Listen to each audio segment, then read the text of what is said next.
జరిగిందమ్మా? పెంచలే ఆశయాల కోసం బతికారు సార్.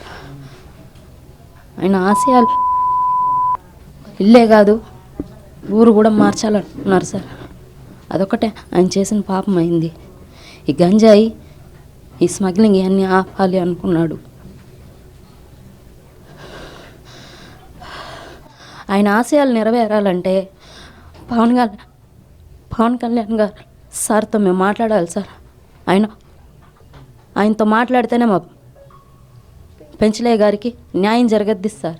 మా నాన్న చిన్నప్పటి నుంచి అదే పార్టీలో ఉన్నాడు.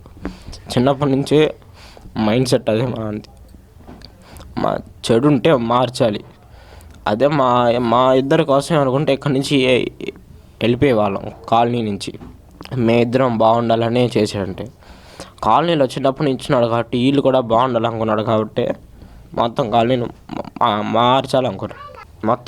మార్చాలనుకున్నాడు కాబట్టి ముందే మాతో మాట్లాడుతూ ఉన్నాడు. ఏమన్నా అయితే రేపు ఏమన్నా అయితే ఇలా ఉండాలి అలా ఉండాలని మొత్తం. ఐఏఎస్ పోలీస్ ఐఏఎస్ చేద్దామని చెప్పి చిన్నప్పటి నుంచి అబ్బాయి స్కూల్ ఫస్ట్ సార్. మీరు మారాలి, మీరు ఈ స్లమ్ ఏరియాలో నుంచి పోలీస్ బండ్లో నుంచి దిగితే మీ వల్ల ఇది మారాలి, నా ప్రయత్నం నేను చేస్తున్నాను మార్చేదానికి, నాకేదో జరుగుతుంది, నాకు తెలుస్తుంది, మీరు కూడా నాతో ఉండాలని చెప్పి వాళ్ళ అమ్మగారికి కూడా సభ్యత్వం ఇప్పించారు. వైసీపీ ప్రభుత్వం ఉన్నప్పుడు ఏం చేయలేమని గమ్ముగా ఉన్నారు సార్. ఇంకా కూటమి ప్రభుత్వం వచ్చాక మనం చేయగలం. పవన్ కళ్యాణ్ గారు, చంద్రబాబు గారు మనకి మన ఐడియాలజీలో వాళ్ళ ఐడియాలజీలో మన అన్నాడు మార్పు ఇప్పుడు వచ్చారు, మనకి మార్పు వస్తుందని కూటమి ప్రభుత్వం రాగానే స్టార్ట్ చేశాడు సార్. ఇంకొన్ని రోజులు ఉంటే గవర్నమెంట్ వైపు కూడా ఇంకొంచెం ఇష్యూని పెద్ద చేద్దాం అనుకున్నారు. చేంజ్ అంతా చేసి పోలీసుల దగ్గర కూడా మీటింగ్ అంతా పెట్టాం. ఇంకా ఫస్ట్ టెంపుల్ ఓపెన్ చేయాలనుకున్నాం, అయిపోయింది మొత్తం.